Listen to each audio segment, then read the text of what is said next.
Alright everyone, it's time to explain a little bit about moral panic, or social panic as you may call it. How it has relevance to the modern era, the current year, and the social justice warrior-driven censorship that we see online, and also some words of encouragement, not all of you that have covered the topic. Talking about, oh, the death of YouTube is impending, or big tech is going to freeze everybody out that has non-progressive opinions. I don't see that happening. There will certainly be some hand-to-hand combat going on online. Ultimately, though, they will lose, as long as they are resisted, and they're certainly being resisted. I'll also give some ideas about how we combat this, because it's really not that difficult. Things are not quite as bad as some think, and concern trolling aside, don't let yourself be intimidated off any platform. Now, here's what I would say. The current moral panic that we're undergoing is basically the same as past moral panics. Now, we have to explain first how a moral panic actually emerges. This happens at the end of the 40s / beginning of the 50s. It happens in the very end of the 70s through the mid-80s. And it's happening again now. And we've already gotten well into the second stage of the current moral panic, which should give you some reason to be optimistic, because the worst may be yet to come, but it peaks and goes away fairly quickly, or generally does anyway. Here's a moral panic. For instance, stage 1 of a moral panic is essentially that a seemingly rational, and it may be rational in some cases, depending on how you feel, problem is identified generally within a society. In the early 1950s, the problem was identified as, communists, espionage agents, spies, sabotage, all these dirty early atomic era sort of things. The original problem was rational. It seemed rational to people to comprehend the concept that a foreign state, empowered to do so and with an obvious self-interest in doing so, would attempt to usurp the US government. So you get the rise of McCarthyism, the rise of attempting to go through the government and the bureaus in general and see, oh, well, who's loyal and who's a low-down, dirty red rat, or something like that. Unfortunately, in the second stage, it begins to expand. It began to expand in that era, not many years later, to the general population. The idea of what once had been a search for potential saboteurs and espionage agents within the bureaus or within state governments or whatever warped over time as the moral panic built itself up, and people got more and more concerned about them commies over there. They started to seek out their neighbors who might have communist tendencies, started to spy on them, go through their trash, make sure they were loyal to the United States. And so you get an expansion of abuse. It came primarily at that time from government, to try to use propaganda and enforce a consensus of reality that it was a problem on the population to self-justify its own witch hunt. And it was a witch hunt in general. There were always a handful of people within the government at the time who had communist sympathies, many of which weren't actively working with the USSR, but they had some communist sympathies. And then, of course, you get like the Rosenbergs or something at the time. Yeah, there were people who had infiltrated our scientific and government apparatus, certain lobbies and bureaus, who did have communist sympathies directly. They were working directly for the Soviets. And you don't generally even learn about that in your textbooks because people would rather put a moral panic behind them. So in the second stage, it expands. What originally was rational becomes irrational. That's where the panic itself sets in. It grows and grows and grows. After a while, we see this in the 60s, paradigm shift begins to occur because of the strangulation of the ever-expanding moral panic. It begins to decline. It begins to become denigrated because in its expansion, it seeks always to expand the definition of what the problem is. What originally at the time was the specific, the very, very specific, easily identified problem at the time, was there are potentially communist agents working for the Soviet Union or one of its vassals that have infiltrated our government. They seek to usurp it. They seek to parasitize it. We need to excise this problem from our society. It then became a problem of espionage agents in general, and then simple disloyalty, and then degenerated behaviors that might be seen as the result of communism, and it expands and expands and expands until people are no longer receptive to the propaganda. And so it collapses around the hippie era. It collapses. People are no longer worried internally about communism. Afterwards, they go back to rationality, which is we're still worried about the USSR. We're still worried about, the rise of China. We're worried about central planning even within our own government. They began to identify the more rational core problem and forget about all the side issues. The next moral panic arises, 1980s, Satanic Panic. The original problem that was identified, at least to the consensus that had already been built, and remember, it's always a false consensus. The false consensus was small town America, we're proud to wave the flag, we're all Christians, Jesus was an American, blah, blah, blah. Problem identified. Whoops, oh, look at all these like heavy metal bands and goths and stuff. That doesn't sound very Jesus-like to us. The original problem was simply the influence of what they saw as like maybe parts of Hollywood, the music industry, and trying to denigrate their consensus values. They then begin, as before, to expand and expand. Over the course of the 1980s, it begins to expand. Wiccans are rolled up with devil worshippers. Pagans are rolled up with devil worshippers. Christian occultists come to be seen as devil worshippers, and so on forth. It begins to expand and expand and expand, and every time there's a moral panic, usually it coincides with a rise in new communication technology. 1950s, what brings it up? You've got the post-fireside chat era of early grainy black and white TV, which was novel at the time, certainly better radio systems than they had had. Color TV comes along, the moral panic collapses. That begins to advance. You get the rise of shows that are like Springer and so forth in the 1980s, where people are deliberately dragged onto these shows because they're out there and they could say off-the-wall stuff about, I love Hitler, or I'm a devil worshiper, I have 2 midget lovers, that sort of stuff. And it drags on and begins to expand. What kills it? The rise of sort of the MTV generation era, where stuff that's shocking is applauded. It no longer seems out there. The consensus begins to fall apart. The consensus reality of, yes, we're all religiously Christian and anyone outside of that is a devil worshiper. They're responsible for the problems of society. It's driving waves of crime because they're, abducting people and killing people. Anyone who commits a crime is probably worshiping Satan. That begins to fall apart because people realize it gets so overextended, people realize that it's fake. The consensus was never true to begin with. The consensus of reality falls apart. A new consensus then is constructed, just as artificial as the last one.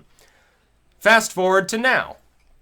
And it started a few years ago. It doesn't start with the election of Donald Trump. Some people are indicating that that's where it begins. It starts earlier than that, and you can see the seed sown really in 2012 of the new paradigm shift and the new moral panic. The new moral panic starts out with, again, identifying a very real problem. People who are true reactionaries, militarized, and on the far right. And those core groups that were originally focused on were threatening. They were threatening to American society. However, it has since begun to expand and expand and expand, as it always does before. The consensus reality now is Americans are progressive. We don't want anything to do with the white people should be proud thing and the men should be left alone and be allowed to be men thing. We don't want anything to do with that. We want more progress, which is as before. It's just as loosely defined. Devil worshiper in the 80s was a poorly defined term. It could mean something akin to Christianity. Some Christian that wasn't practicing properly was a devil worshiper, or so they said. 1950s, somebody in the 1950s who has views that now would be considered mundane was a communist according to their standards.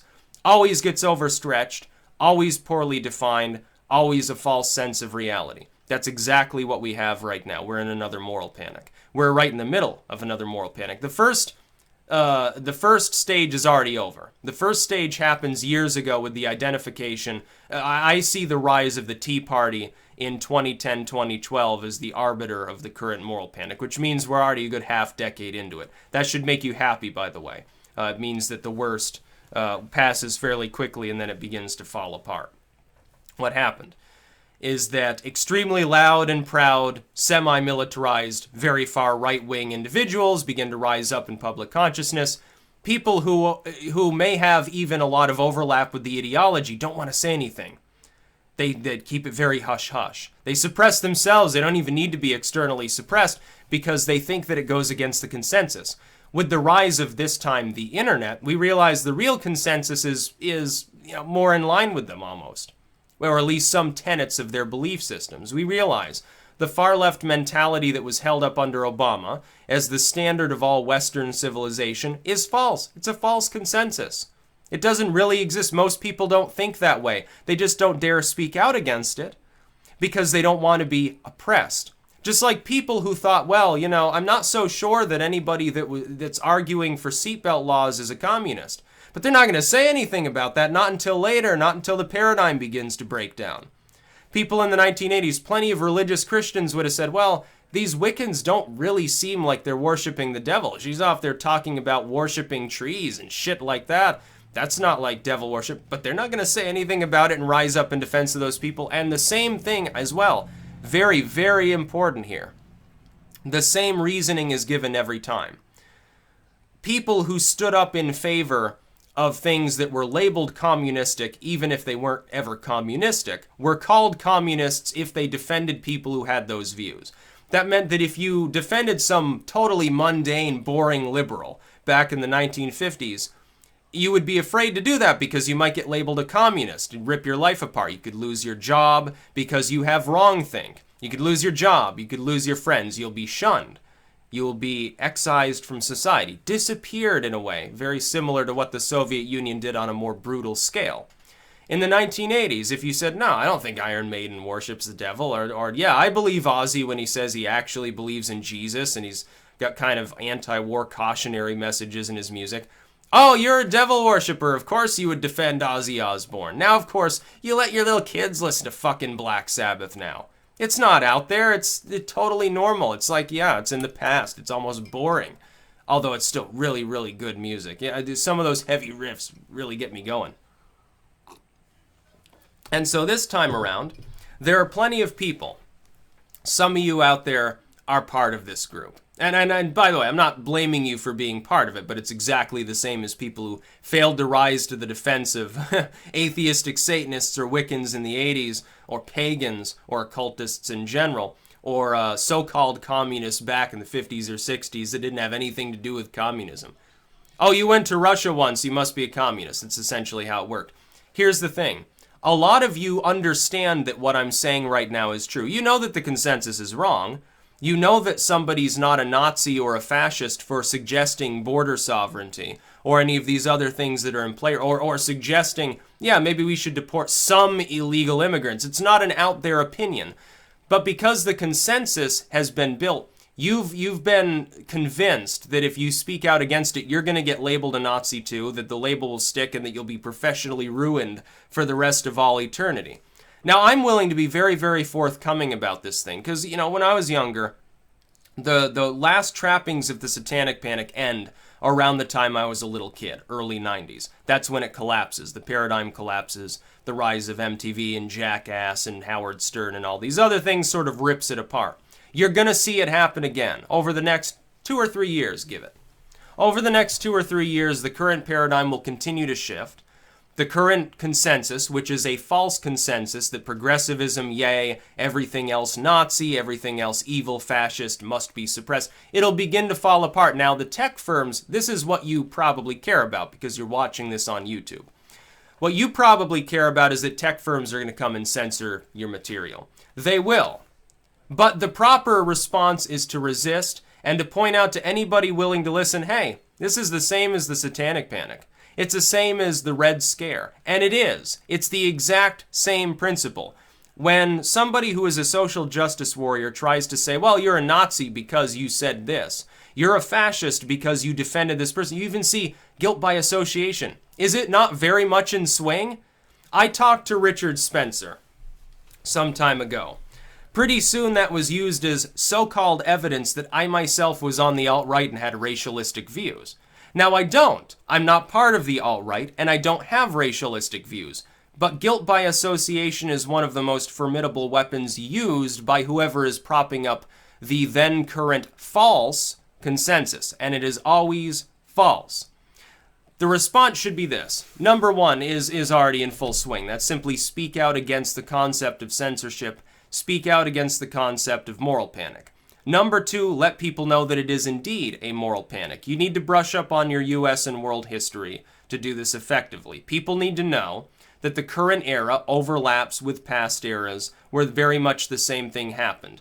The extended problems that were recognized at those times were never real. They were never problems. There is no secret army of Hitler worshippers in this world today.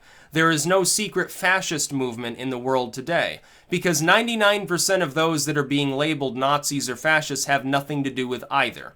They are libertarians. They believe in personal liberty. Or they're civic nationalists that aren't even part of the alt-right.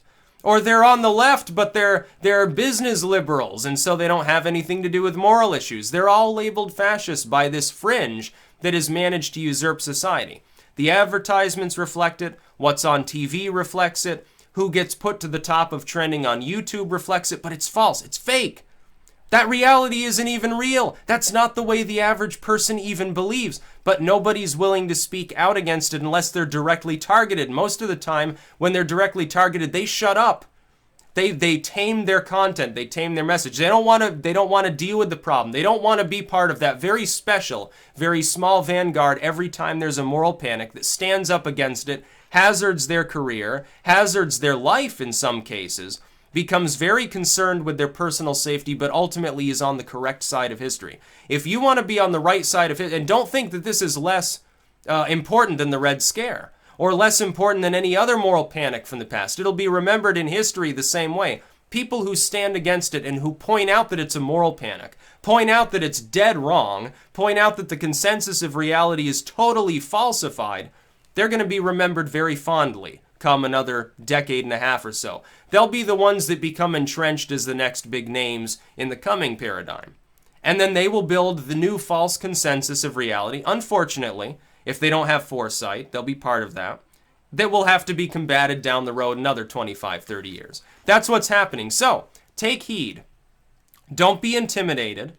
Don't be afraid for your personal safety, your career, whatever, because it'll pass. It's a moral panic. It'll go the way of the dinosaur. Something else will come along. The next paradigm is going to be built by people who are on the far right.